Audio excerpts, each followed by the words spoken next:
حتى تتمكن من أداء دورها كما ينبغي، وكذلك توفير الإمكانيات التي نحتاجها للانتصار في معركتنا المصيرية على الإرهاب والتطرف.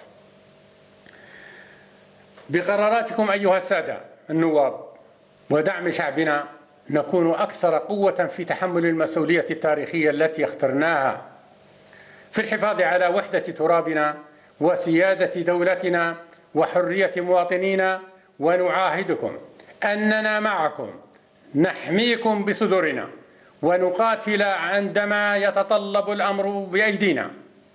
وأخيرا نؤكد بأنه لا مكان للإرهاب والتطرف بيننا في وطننا الغالي، ولا نقول للفئة الباغية أكثر وأبلغ من قول الله عز وجل: بسم الله الرحمن الرحيم، وقاتلوا في سبيل الله الذين يقاتلونكم ولا تعتدوا إن الله لا يحب المعتدين.